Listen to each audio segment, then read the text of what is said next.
I never expected the universe to notice me, much less to drop a stranger through the roof of my late-shift maintenance hangar.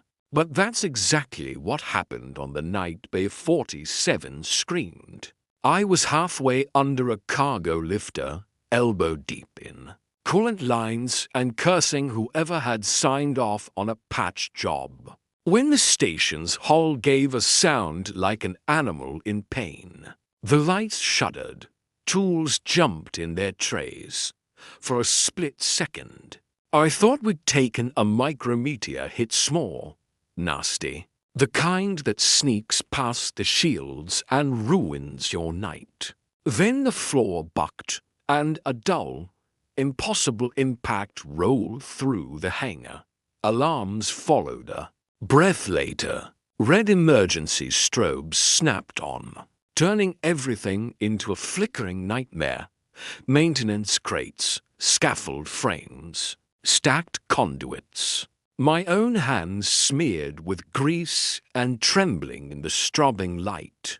A transport pod, an honest to vacuum. Transport pod sat half buried in the concrete like a meteor. Its hull glowed white-blue at the seams, as if it had carried a little star inside it, and it was still dying. I ran before my brain had time to decide if that was courage or stupidity. He'd radiated off the pod in waves.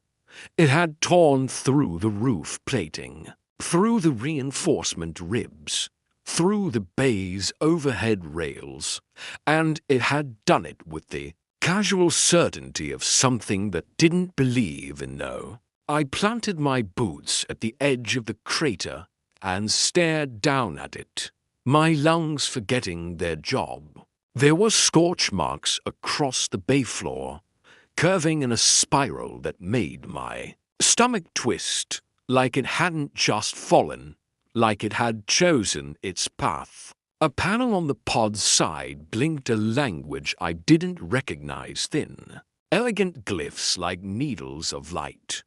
I raised my wrist unit, trying to translate. Nothing. Okay. I muttered into the empty hangar. Sure, of course, the hatch was warped from impact. The manual release had melted into a useless lump. I could have waited for station security, could have called med and stood back like a sensible person. Instead, I grabbed a pry bar from my tool cart and wedged it into the hatch seam. Metal complained. The pod answered with a brittle pop. As the hatch shifted, cold air spilled out to cold, like the inside of the pod remembered a different century. I pushed again, bracing my shoulder, and the hatch gave way. Inside, curled tight against the pod's interior wall, was a girl, humanoid. Close enough that my first thought was stowaway, my second was corpse, and my third was an unsteady prayer that it wasn't either. Her skin was a soft bronze that caught the emergency lights in uneven flashes. Faint silver markings ran along her cheeks and down her forearms, branching like delicate vines, except they weren't ink. They pulsed, not bright, not dramatic, just alive, a gentle bioluminescent throb, as if her veins carried starlight. Instead of blood, I swallowed and forced myself to breathe. "Hey," I said, voice rough. "Can you hear me?" Her eyelids fluttered. When they opened, the hangar disappeared. Her eyes were the color of deep space dark, endless, and scattered, with moving points of light, not reflections, not tricks of the strobes. Tiny galaxies drifted in the irises as if a cosmos had been trapped behind glass for a heartbeat. I forgot how to be a person. Then she blinked slow, like waking from a dream so long it had become. her whole life and her gaze locked onto me with a kind of terrified focus. She tried to speak. Her throat worked like the words were heavy. All that came out was a hoarse whisper. Primary. Before I could ask what she meant, she bowed, so low her forehead touched the pod's floor.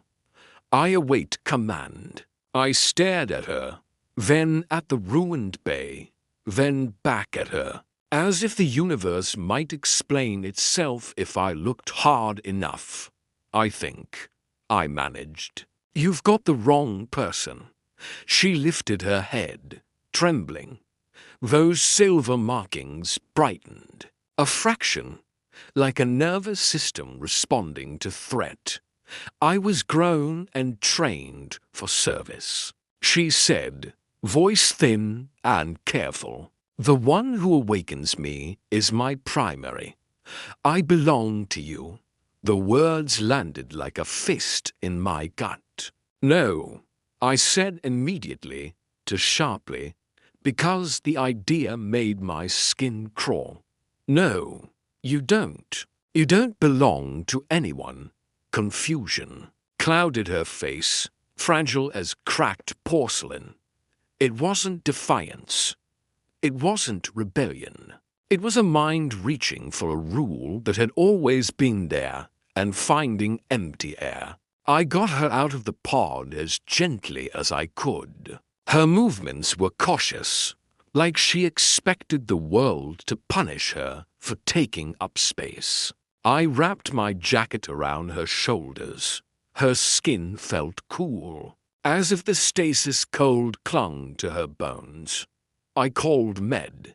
Then I called security, because some part of me knew the station would not like surprises falling through its roof. Then I stood between her and everyone else until the Med unit arrived. Because I didn't know what she was, but I knew what she looked like. Alone, frightened, and dangerously easy for someone to treat like cargo. The medical bay was bright enough to make my eyes ache after the hangar's red gloom. Automated scanners whirred around her, projecting translucent grids across her body. She sat rigid on the exam table, hands folded on her lap, gaze fixed on a point just above the floor, like she'd been trained not to look too directly at anyone. The Med unit's synthetic voice chimed. Species identification, Eli. I frowned. Eli? Origin, unknown empire. Genetic signature indicates engineered humanoid assistance model. Purpose parameters, support, companionship, loyalty. Imprinting, loyalty imprinting. I repeated, anger rising hot and immediate. You mean bonded? Affirmative. Subject responds to awakening individual as primary authority. I looked at her. She didn't flinch from the Med unit, didn't protest or argue. She simply waited quietly, terrified of doing something wrong.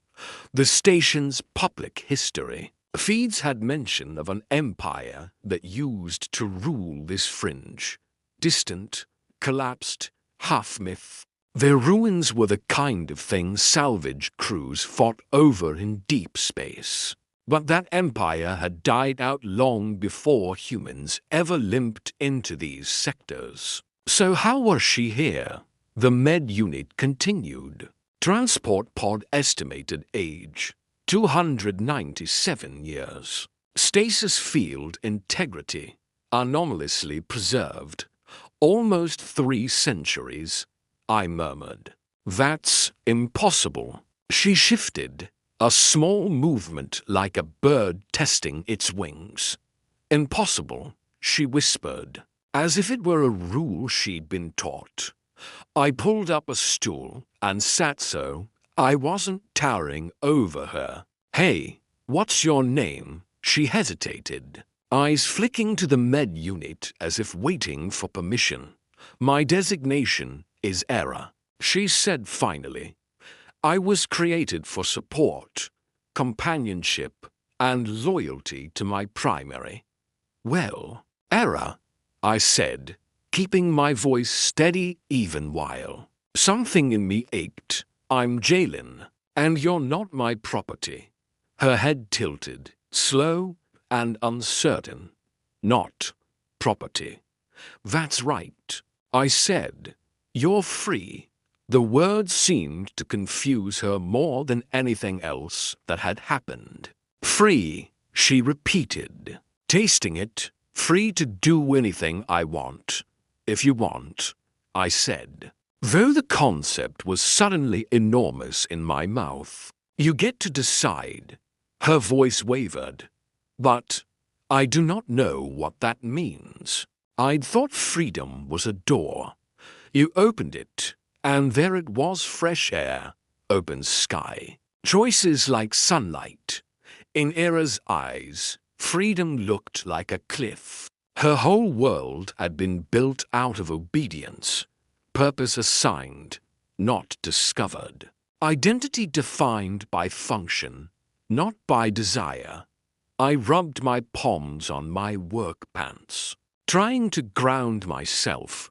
Then we'll figure it out, I said, together. Her markings pulsed brighter, still gentle, but unmistakably responsive. Like my words had struck something deep inside her programming and made it sing. I didn't know what else to do with a centuries-old engineered person.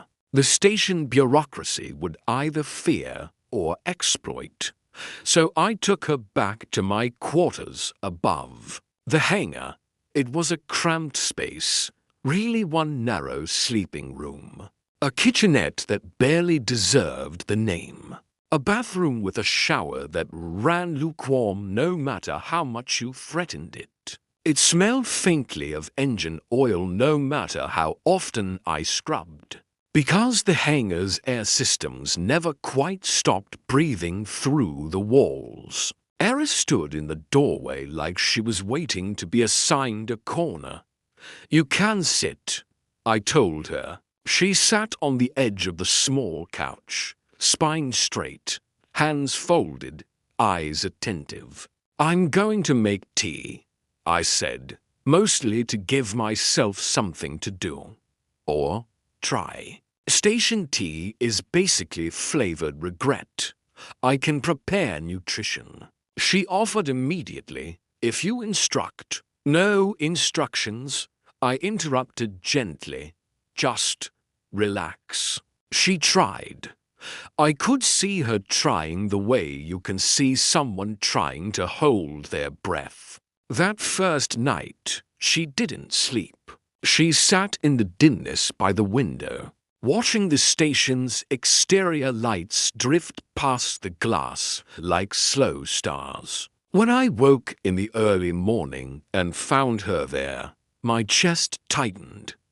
You should rest, I said. I am rested, she replied, too quickly. Then, softer, I am waiting. For what? For you to need me. It took weeks too. Break that sentence apart every morning. Era insisted on cleaning folding blankets into crisp rectangles, aligning my scattered tools into perfect rows, patching tiny tears in my work jacket before I even noticed them. She fixed a door hinge that had squealed for months. She recalibrated my malfunctioning kettle so it stopped tasting like burnt circuits. She did all of it with quiet intensity, like the station would implode if she paused. If I walked into a room, she stood at attention. I hated it. Not because she was helpful, she was absurdly helpful, but because the helpfulness was laced with fear. One evening, I found her polishing a set of torque wrenches I hadn't asked her to touch. Era, I said, sitting across from her on the floor. You don't have to do all this. She didn't look up, It is my function. You can choose your own function.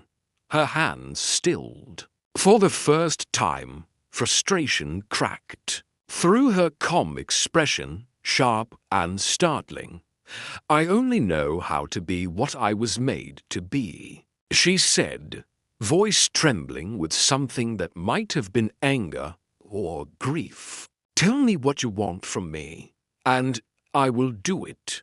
I leaned forward. I want you to live, I said, not serve.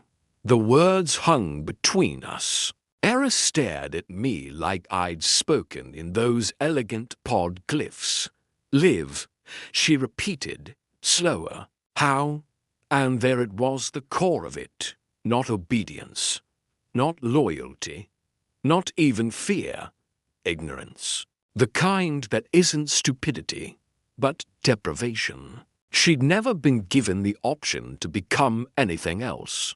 So I started small. I taught her the station's social norms, how to greet people without bowing, how to say no and not apologize for it, how to ask questions and not flinch at the answers. I showed her music playlists, and she listened like sound itself was a new color. She liked old human jazz. Of all things said, it felt like minds talking without words. I took her to the market level and let her choose clothes. At first, she froze in front of the racks as if any wrong selection would be punished. Then she touched a dark blue jacket, soft fabric, with silver stitching, and her markings brightened in a way I'd begun to recognize as excitement. You like it? I asked. Yes, she said, surprised by her own certainty. Then, tentative, may I want it? You can want anything, I told her. Whether you get it is a separate problem, but you're allowed to want. Her smile that day was small, but it was hers.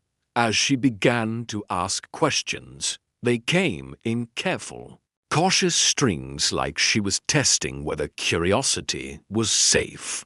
What does freedom feel like? She asked one night, sitting cross-legged on my couch with a bowl of noodles she had insisted on making, but then, for the first time, sat down to eat with me instead of watching me eat. It feels, I said, searching, like you can breathe. Without permission, she touched her chest lightly, as if checking whether her lungs believed that. Why do humans make choices? She asked, if choices are uncertain. Because certainty is overrated, I said, and she laughed a soft, startled sound, as if humor had ambushed her. She was fascinated by our imperfections. You willingly make mistakes, she said one afternoon, watching me fight with a misaligned power coupler that refused to lock. Yeah, I groaned. And the station is better for it. Eventually, my creators saw mistakes as failure, she said, markings dimming. They punished them. I stopped what I was doing and looked at her. No one is going to punish you here, I said. Not for learning. She watched me carefully, as if looking for the hidden hook in my words. Sometimes mistakes teach us the most, I added. Era considered that. Then, with a kind of solemn bravery, then I would like to learn from mine. After that, she tried new things on purpose. She chose a music track she didn't like, just to understand why. She attempted to cook something complicated and burned it so badly the smoke alarm screamed. Then covered her mouth in horror, and when I laughed, truly laughed, she blinked at me like laughter was another kind of oxygen. You are not angry, she said, stunned. It was a noble attempt, I said between chuckles. "We'll order food." Her markings brightened.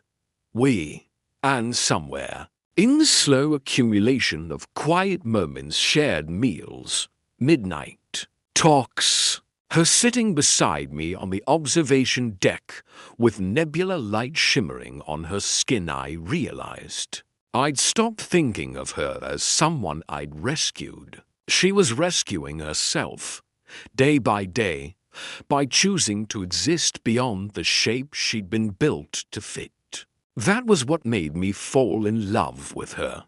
Not the starfield in her eyes, not the silver glow of her markings, not the way she once called me primary.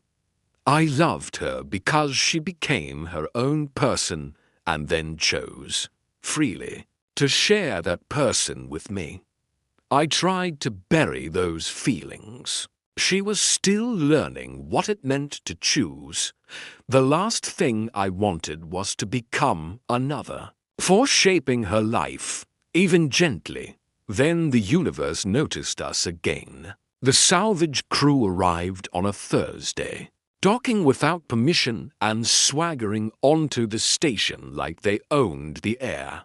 I was in the hangar when the first station officers showed up to security. Uniforms and a third figure in a salvage suit with a corporate patch. They carried a tablet full of legal seals and the kind of confidence that comes from thinking the law is a weapon. "We have a claim," the salvage rep said, not bothering with a greeting. "Any ancient technology found on station property is subject to recovery under Salvage Charter 1 to B." My stomach went cold. "This is about the pod. This is about the asset," the rep corrected, eyes flicking past me toward the stairs leading to my quarters. Era stepped out behind me before I could stop her. She was wearing the blue jacket she'd chosen. Her hair pulled back the way she liked it now, practical, but not submissive, still. When she saw the officers, her shoulders tightened. Her markings dimmed instinctively. "This unit is a relic," the rep said, voice smug. "Not a citizen. Not a person. Our documentation authorizes retrieval." Ira's hand found my arm. Her fingers trembled. "Primary," she whispered, the old word, rising out of fear like a reflex. "Please do not give me away." I felt something in me harden. I stepped forward, placing myself fully between her and the officers. "She's not an object," I said, "and she's not going anywhere she doesn't choose." One of the officers frowned, uncomfortable. The salvage rep smiled like this was amusing. "She's engineered for obedience," the rep said. "She isn't capable of autonomous decisions." Ira's grip on my arm tightened, then loosened. She took a step forward on her own. The movement was small, but it carried the weight of everything she'd learned. "I choose," she said, voice steady despite the tremor in her hands. "I choose to stay." The salvage rep's expression flickered. Era lifted her chin. Her eyes, those impossible galaxies fixed on the group without bowing, without shrinking. "I choose my life," she continued, each word more certain. "And I choose who I wish to stand with." Her markings flared bright, lighting the hangar. With a silver-blue glow, the officers startled, instinctively stepping back. For a moment, the entire bay was silent except for the faint hum of station power lines. The salvage rep recovered first. "That's a performance," they snapped. "It doesn't prove legal autonomy. It proves enough." One of the station officers muttered, clearly not eager to drag a glowing, sentient being out in cuffs. After tense minutes filled with legal threats and paperwork posturing, they backed down, not permanently, not cleanly, but enough to give us time. They left with a warning: future disputes would be settled through proper channels. When the bay doors finally slid shut behind them, Ira's strength vanished. She sagged against me like she'd been holding herself upright by sheer will. "I thought they would take me," she whispered, voice breaking. "I thought I would lose everything I have discovered." I wrapped my arms around her. "You won't," I said. "Not while I'm here." She pulled back just enough to look up at me. Her markings slowed, settling into a gentle pulse, like a heartbeat returning to normal. "Jaylen," she said, quietly, careful with my name like it mattered. "Why do you care so much?" The truth rose up like gravity, impossible to escape. "Because I love you." I tried to keep it buried, to protect her from influence, from pressure, from anything that might taint her choices. But love, I'd learned, isn't a command. It's a confession. "Because I love you," I said. Ira's breath caught. Her eyes widened, not with fear, but with recognition, like she'd been circling this idea and finally found its center. Her markings glowed warmer. "I have felt something like warmth," she whispered, "like gravity pulling me toward you." I did not know the name for it. She touched her chest with 2 fingers. "Love." I nodded. Throat tight. She placed her hand over mine, steady and deliberate. "Then I choose that," she said, too. After that, we talked more than we ever had about freedom and fear, about what it meant to choose someone without belonging to them, about the fact that the salvage crew would return, and the station's laws were messy and inconsistent, and often written by people who had never imagined someone like Ira. We made plans, not perfect ones, not safe ones, but real ones. Ira began attending station education feeds, learning rights frameworks, learning how to argue with bureaucrats, learning that her voice could be more than a whisper. And I watched her grow into herself with a fierce tenderness that made my chest ache. A week later, we stood on the observation deck, outside the reinforced glass. A nebula unfurled like spilled paint, violet and gold, and deep blue, dust clouds lit from within by distant suns. The station rotated slowly, making the starfield drift, giving the illusion that the universe was turning just for us. Ira leaned against the railing beside me. Starlight shimmered across her silver markings, tracing her cheeks and arms like living constellations. She looked calmer up here, as if the vastness outside matched something inside her.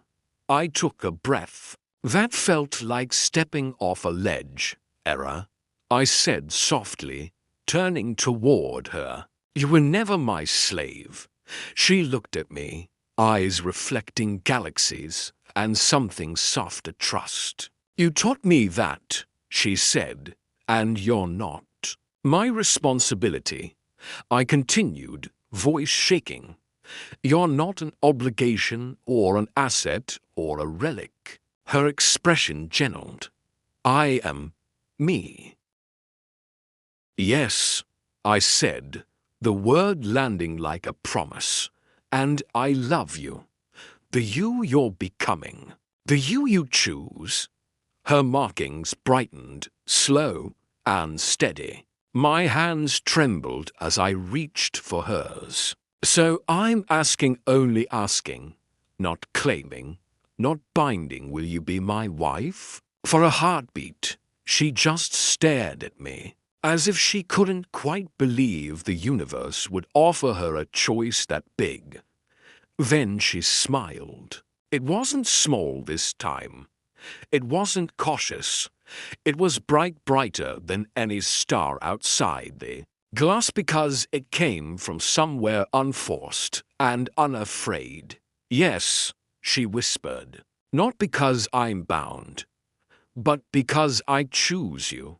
Something in me loosened, like I'd been holding my breath for weeks, for months, for my whole life without realizing it. Era lifted our joined hands and pressed her forehead to my knuckles, an echo of her old bow, transformed into something new, not obedience, affection, consent, choice, and in that moment, for the first time since the day her pod fell from the sky and cracked Bay 47 open like an egg, she looked truly free, beautiful, not because she was made to be, but because she had decided to be. The universe still didn't make sense, but standing there with her, watching the nebula glow, and feeling her hand warm in mine, I thought maybe it didn't have to. Maybe noticing us was enough.